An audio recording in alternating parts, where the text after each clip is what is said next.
Serial இன்னைக்கான எபிசோட்ல என்ன நடக்க போகுதுன்னு ரொம்ப சூப்பரான ஒரு ப்ரோமோ ரிவ்யூ பார்க்கலாம் வாங்க. என்னோட ரிவ்யூ பிடிச்சிருந்தா லைக் பண்ணுங்க. காட்டு ராஜாக்கு சாமந்தி பயந்துக்கிட்டே ஜூஸ் எடுத்துகிட்டு போகிறாங்க. ஆனால் அவர் திரும்பி பார்க்காம அந்த ஜூஸை எடுத்துருவார். அதுக்கப்புறம் சாமந்தி அங்கேருந்து ரொம்ப வேகமாக போயிடுவாங்க. கொஞ்ச நேரத்தில் அவர் திரும்பி பார்க்குறாரு. ஆதவ் ரோஜா கிட்ட பேசிகிட்டு இருப்பாங்க. இவர் ஆதவை பார்த்துட்டு அப்படியே நடந்து போக எங்கே ரோஜாவை பார்த்துட்டு போகிறாங்க அப்படின்னு பயந்துக்கிட்டு சாமந்தி என்ன பண்ணுறாங்கன்னா, காட்டு ராஜா கொஞ்சம் தூரம் நடந்து வந்த உடனே அவரோட பேரை சொல்லி கூப்பிடுறாங்க. உடனே அவர் அப்படியே திரும்பி பார்க்குறாரு. இங்கே நம்மளை யார் கூப்பிடுறது அப்படின்னு திரும்பி பார்த்துட்டு இருக்கிற சமயத்தில் ஆதவை வேற ஒருத்தர் கூப்பிடுவாங்க. அதனால ஆதவ் அங்கேருந்து எந்திரிச்சு போயிடுவார். அதனால இவர் திரும்பி பார்க்கும்போது ஆதவ் அங்கே இல்லாததுனால அவரும் திரும்பி போயிடுவார். இன்னொரு பக்கம் ஆதவோட மாமா பொண்ணு நேராக ரோஜா கிட்ட பேசுகிறாங்க. உன் கண்ணு மூக்கெல்லாம் நல்லா தான் இருக்குது, ஆனால் உன்னை விட நான் தான் அழகாக இருப்பேன் அப்படின்னு சொல்ல ரோஜா அப்படியே பார்க்குறாங்க.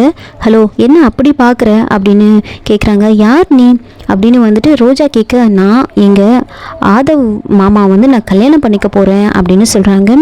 அப்படியா அப்படின்னு கேட்க, ஆமாம் எனக்கு ஒரு சின்ன சந்தேகம், எங்கள் மாமாவை உனக்கு எப்படி தெரியும் அப்படின்னு கேட்க, அது எதுக்கு கேட்குறேன்னா நீங்கள் ரெண்டு பேரும் நல்லா பேசிட்டு இருக்கீங்களே அதனால தான் கேட்டேன் அப்படின்னு சொல்ல, அவர் ஏர்வேஸில் இருக்கார், நான் ஏரோஸ்டஸாக இருக்கேன், இங்கே ஃப்ளைட்டுக்கு பைலட்டும் அவர் தான், அப்படி தான் எங்களுக்கு அறிமுகமாச்சு அப்படின்னு சொல்கிறாங்க. ஓ அவ்வளோதானா, நீ ஏரோஸ்டஸா, அப்போது எங்கள் மாமாவுக்கு கீழே தான் வேலை செய்கிறியா அப்படின்னு சொல்கிறாங்க. நீ வேறு யாரோ அப்படின்னு நினச்சி எங்கள் மாமா கிட்ட இவ்வளோ க்ளோஸாக இருக்குன்னு நினச்சி நான் ரொம்ப கவலைப்பட்டேன் அப்படின்னு சொல்கிறாங்க. உன்ன மாதிரி இருக்கிறவங்க எங்கள் மாமா கிட்ட பேசினா என்ன ஆக போகுது அப்படின்னு சொல்கிறாங்க. கொஞ்ச நேரத்தில் ஆதவ் அங்கே வராரு. ஆதவ் அங்கே வந்ததுமே அப்போ ஜூஸ் எடுத்துகிட்டு வருவாங்க. ஜூஸ் அவர் மேலே கொட்டிடுவாங்க தெரியாமல். உடனே ரோஜாவுக்கு கோவம் வருது. பார்த்து எடுத்துகிட்டு வர மாட்டியா, இப்போ எப்படி கெடுத்துட்டு பாரு இந்த சூட்டை அப்படின்னு சொல்லிட்டு அங்கே அவங்க மாமா பொண்ணு முன்னாடியே ரோஜா என்ன பண்ணுறாங்கன்னா, நான் தொடச்சி விட்றேன் அப்படின்னு சொல்லி தொடச்சி விடுறாங்க.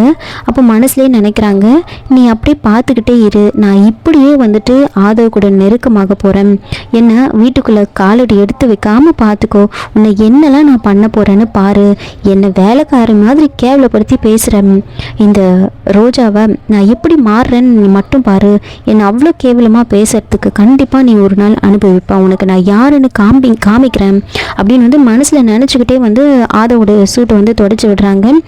தேங்க்யூ ரோஜா அப்படின்னு சொன்னதுமே அதுக்கப்புறம் ஆதவ் அங்கேருந்து போயிடுவாங்க. இன்னொரு பக்கம் ஆதவ் கிட்ட காட்டு ராஜா பேசிகிட்ருக்காங்க. பேசிகிட்டு இருக்கும் போது திடீர்னு அவருக்கு ஒரு கால் வருது. சாமந்தியோட அப்பாவை பார்த்துட்டதா சொல்லி கால் பண்ணுறாங்க. இதை சாமந்தி கேட்டதுமே ரொம்ப பயந்து போய் உடனே பார்வதி கிட்டேருந்து மொபைலை வாங்கி அவங்க அப்பாவுக்கு கால் பண்ணி விஷயத்தை சொல்லிடுவாங்க. இன்னொரு பக்கம் ரோஜா இங்கே இருக்கிறத பார்த்து ரொம்பவே டென்ஷனாக இருப்பாங்க. தமிழரசியை இன்சல்ட் பண்ண அவங்களோட ஃப்ரெண்டு ஏற்கனவே வீட்டுக்கு வந்தப்போ இன்சல்ட் பண்ண அந்த ஃப்ரெண்டு திரும்பவும் அவங்களோட ஆனிவர்சரிக்கு அவங்க இன்வைட் பண்ணாமலே அந்த இடத்துக்கு வராங்க. அவங்களுக்கு ஸ்டேஜுக்கு போயிட்டு விஷயம் பண்ணுறாங்க. பேசிட்டு அங்கேருந்து போனதுக்கப்புறமா அவங்க என்ன பண்ணுறாங்கன்னா, அவங்களுக்காக கட் பண்ணுறதுக்காக கேக் ரெடி பண்ணி வச்சுருப்பாங்க. அந்த கேக்கு கெடுக்கணும் அப்படின்றதுக்காக என் மேலே நீ காஃபி கொட்டுறியா, இப்போ இந்த கேக்கை நீ சாப்பிடணும், நீ சாகணும் அப்படின்னு சொல்லி பாய்சன் ஒரு பாட்டிலில் இருக்கும், அதை எடுத்து அப்படியே அந்த கேக் ஃபுல்லாக ஸ்ப்ரே பண்ணி விடுறாங்க. இதை சாமந்தியோட அம்மா பார்த்துட்டு இருப்பாங்க. அதுக்கப்புறமா இங்கே கேக் வெட்டுற ஃபங்க்ஷன் செரிமனி ஸ்டார்ட் பண்ணுறாங்க. அங்கே கேக்கை கட் பண்ணும்போது சாமந்தியோட அம்மா என்ன பண்ணுறாங்கன்னா, நேராக அந்த கேக் வச்சுருக்கிற அந்த ஸ்டாண்டை கீழே தள்ளி விட்டுருவாங்க. மொத்த கேக்கும் அப்படியே கீழே கொட்டிக்கும். உடனே தமிழரசிக்கு ரொம்ப கோவம் வருது. சாப்பிடக்கூடாதுன்னு சொல்லி அப்படியே சொல்கிறாங்க. அவங்க சொல்கிறது எதுவுமே புரியாது அங்கே இருக்கிற யாருக்கும். தமிழரசி ரொம்ப கோவமாக எங்களோட 25th ஆனிவர்சரி கொண்டாடிட்டு இருக்கும் போதும் இப்படி நாசம் பண்ணிட்டே கேக்கே கெடுத்துட்டியே, உன்னை இங்கே யார் வர சொன்னது அப்படின்னு சொல்லி ரொம்ப கோவமாக சொல்கிறாங்க. இன்னொரு பக்கம் அர்ஜுன் யோசிச்சுக்கிட்டு இருப்பாரு. சாமந்தி அவங்க அம்மாவையும் எங்கள் அம்மா கிட்ட காப்பாற்ற எவ்வளோ முயற்சி பண்ணாலும் ஏதாவது ஒரு விஷயத்தில் மாட்டிக்கிறாங்க, எங்கள் அம்மா கிட்ட திட்டோ அடியோ வாங்கிக்கிட்டே இருப்பாங்க அப்படின்னு யோசிச்சுக்கிட்டு இருக்காங்க. ரொம்ப கோவம் தமிழரசி என்ன பண்ணுறாங்கன்னா, சாமந்தியோட அம்மாவை அடிக்கிறதுக்காக போகிறாங்க. அப்போ கரெக்டாக இடையில சாமந்தி போய் நின்றுடுவாங்க. சாமந்திக்கு பலார்னு அற விழுந்ததுமே சாமந்திக்கு என்ன பண்ணுறதுனே புரியாது, அப்படியே நின்றுட்டு இருப்பாங்க. ஏய், நீ இதுக்காக இங்கே வந்த, நடுவில் நிற்காம ஒரு பக்கம் பக்கம் போ அப்படின்னு சொல்கிறாங்க.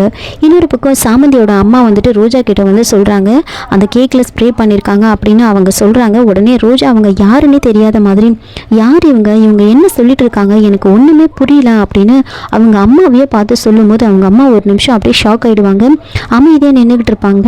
ஆனால் சாமந்தியோட அம்மா வந்துட்டு விடாமல் சொல்லிக்கிட்டே இருக்காங்க. அவங்க அம்மா சொல்கிறத வந்து கேட்குறாங்க. அம்மா கொஞ்சம் பொறுங்க, காரணம் இல்லாமல் எங்கள் அம்மா எப்போவுமே இப்படிலாம் பண்ண மாட்டாங்க. எங்கள் அம்மா உங்ககிட்ட ஏதோ சொல்ல வராங்க, அவங்க உங்களோட சந்தோஷத்தை கெடுத்து தான் நீங்கள் பார்க்குறீங்க, ஆனால் அவங்க சொல்ல வராங்க நீங்கள் கேட்கவே இல்லை, தயவு செஞ்சு அவங்க சொல்கிறத கேளுங்க அப்படின்னு சொல்கிறாங்க. உடனே மகேந்திரனும் கொஞ்சம் பொறுமையாக என்ன தான் சொல்கிறாங்கன்னு கேளு அப்படின்னு வந்து சொல்கிறாங்க. என்ன சொல்கிறீங்க, நான் என்ன கேட்கணும் அப்படின்னு ரொம்ப கோவப்படுறாங்க. அதுக்கப்புறமா அவங்க வந்து அப்படியே சைகையிலே சொல்லி காமிக்கிறாங்க. அவங்க ஃப்ரெண்டை காமிச்சு அந்த அம்மா இந்த கேக்கில் ஏதோ கலந்துருக்காங்களாம், அதை எங்கள் அம்மா பார்த்துருக்காங்க, எங்கள் அம்மா அதை தான் சொல்ல வராங்க அப்படின்னு சொல்கிறாங்க. உடனே அவங்க ஃப்ரெண்டு வந்து நடிக்கிறாங்க. யார் நீங்கள், என்ன நான்சென்ஸ் மாதிரி பேசிகிட்ருக்கீங்க அப்படின்னு சொல்ல, நான் கேக்கில் ஏதோ கலந்துன்னு சொல்கிறது எந்த விதத்தில் நியாயம், அவங்க என்ன பேசுகிறாங்கன்னே புரியல, நீ வேறு அதை டிரான்ஸ்லேட் பண்ணி சொல்கிறேன், நல்லா இருக்குது, நான் என்ன கலந்தேன் சொல்லு, நீ பாத்தியா அப்படின்னு கேட்க, அப்போ வந்துட்டு சாமந்தி சொல்கிறாங்க, அம்மா அந்த அம்மா அவங்களோட பேக்லேருந்து ஏதோ ஒன்று எடுத்து அந்த கேக்கில் கலந்துருக்காங்க அப்படின்னு வந்து சொல்கிறாங்க. என்ன பேசுகிறீங்க, என் பேக்கில் என்ன இருக்குது அப்படின்னு உடனே அவங்க வந்துட்டு எதுவுமே தெரியாத மாதிரி பேசுகிறாங்க. இதோட இந்த ப்ரோமோ வந்து முடிச்சிருக்காங்க. என்னோட ரிவ்யூ பிடிச்சிருந்தா லைக் பண்ணுங்கள், மறக்காமல் சப்ஸ்கிரைப் பண்ணுங்கள். தேங்க்யூ.